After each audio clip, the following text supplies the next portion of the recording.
welcome back. Hey everyone. Happy Life Results Book Reading Group. All right, today we're doing a section called Why Does It Matter? And it's in guide concept number 2, flying. And we're still talking about the simplicity model. So today I got excited because we're going to be talking about fabricated input and the story we tell ourselves. Big deal. This changed everything for me. Like so much. Realizing how much I'm coloring my life. It's not like, it's so hard to say, how do I start? Because okay, so there's so much I want to say. There's so much. Sorry. Do you want to start talking about the story we tell ourselves, and I'll figure out what I want to say? Okay, sure. Excuse me. So there's the whole, I guess, realizing in order for something to be information, it's got to be compared to something else. Before it's compared to something else, it's just neutral data. And what we typically compare it to is we compare it to our previous thoughts. So anything that we're experiencing new is being filtered through a comparison to what we've experienced in the past, and all of our past experience was determined by us. So realizing that anything that's happening isn't really neutral because when we perceive it, we're perceiving it in contrast to what we thought in the past. Not what happened in the past, but what we thought in the past.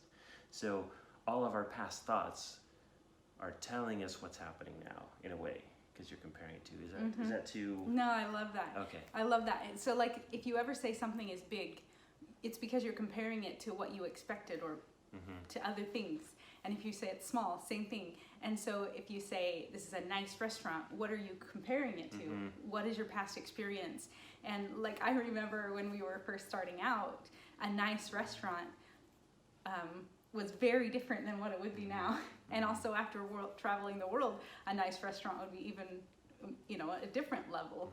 And it's like if you live in a country and you eat the local food and then you try to find that local food in another country, like how different it will be for you and how you're doing that. You're comparing it to past experience.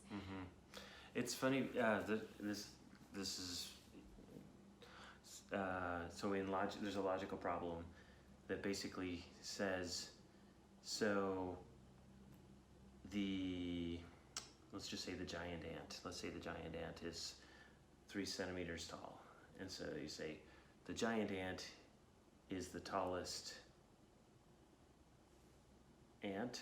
And then if you extrapolated that, you'd say, so giant ants must be tall because it's the tallest ant.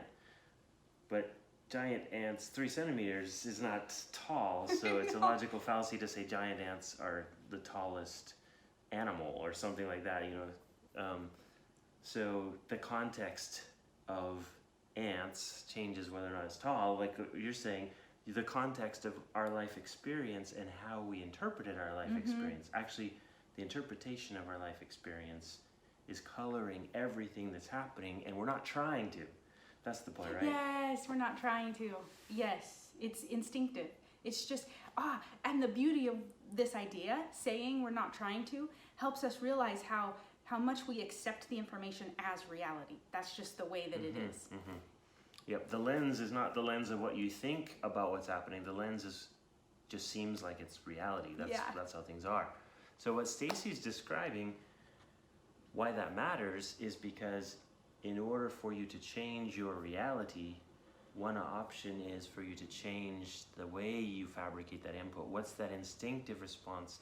If you can shift that, you completely shift your entire life experience. Yes, and I've seen evidence that it's possible to do that, and that you can do it in ways that benefit your ability to get the results that you're after. Yeah, so it's not just changing your lens so that reality changes. As you change your lens, you increase your capacity to bring about the results you want. Yes. So it's coming at it from both sides. Yes, it's so powerful.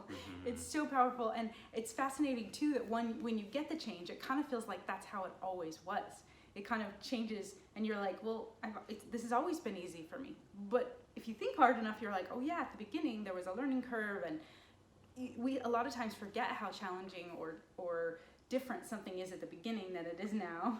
Plus, the way memory works, we don't want to get too deep into how memory works, but basically you draw from some data, but you basically create a new narrative whenever you try to recall something, and it's colored by your current thoughts. It's not just bringing back a complete memory in itself.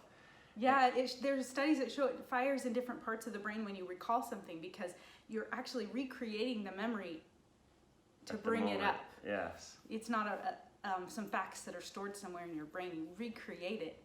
And have we talked about blind spots? No. Okay, so because of the shape of the eye, there's actually a disc of vision that would normally have to be a black spot, but our mind colors in around it so that it seems. And you can test.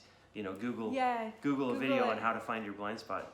You can put little dots on a piece of paper and then just see them disappear because they hit the blind spot, and so they just completely gone.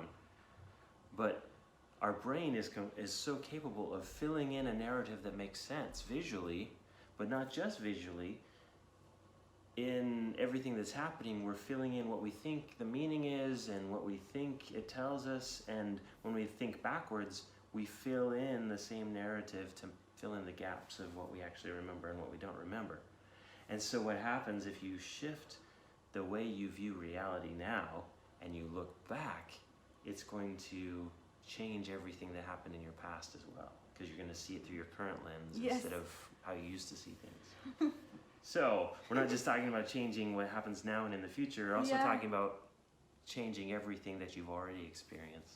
Mm-hmm. So it's just that. It's just that. No big deal. No big deal. Yes.